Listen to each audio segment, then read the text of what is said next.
तो आज ही है ऑफिस लेट। तो हाय गाइस, जय मां Samali, welcome to my second blog.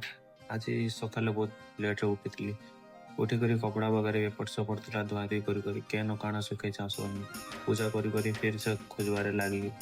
Shirt मिलला पिंधि करी फिर एज यूजुअल छतुआ गुलाली खाइली भलसे।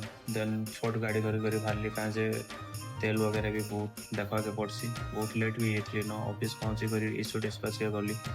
लेटर वगैरह आनी करी फिर मैडम देते लेटर मैंने करवाली फिर मैंने टाइप करली 3टा खंडे। फिर देखला बोल आहरी काम आसी फाइल पुटअप थिला। टेंशन रे फिर काଣା करमी सुई पड़ली। फिर 2000 years later सुई पड़ी फिर सर उठाले मत उठली फिर छुट्टी हो गला। देखो गाड़ी धरी करी बाहरली घर पहुँचली। घर पहुँची कर देखला बोल के वेदर भी भल था, वर्षा हवा लगला बट नहीं है। एसी भी काम नहीं करवा, लाइन नहीं ना। फिर दुका पवन बहुत जोर से है भावली हवा बोली छत के भी जाकर देखली वर्षा काले हवा का देखला बोली किसी है नहीं। सुई पड़ली उठी कर फिर जिम बाहरली। आज एनएस न बाहरी थी लेट हेमी बोली बट स्टिल हेले भी मैं जिम जाकर लेट हेली कहाँ जिम रे भी बहुत भीड़। आज का गरम भी बहुत जोर होता। आज का बाइसेप ट्राइसेप था तो बाइसेप किसी वर्कआउट सारी ट्राइसेप रे भी किसी हेवी वेट देली बाइसेप नु भी देचा। तापर कहाँ जे जल्दी सारी कर मत फेक पोजिंग प्रैक्टिस करवार थी तो मैं पोजिंग वगैरह भी टे हेटा मान भी टे 15-20 मिनट में प्रैक्टिस करसी पोजिंग।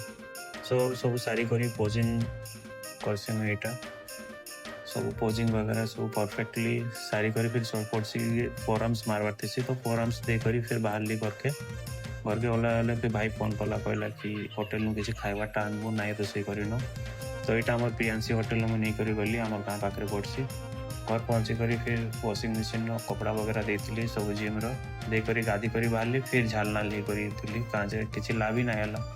खाइली प्रोटीन वगैरह पी करी फिर अंडा 6टा खंडे खाइली कहाँ जे मटन खाई सकाले सब बेसी प्रोटीन इंटेक भी भल ना तो लगी अंडा खाइली। गुड नाइट गाइज, काली भेट पड़मा।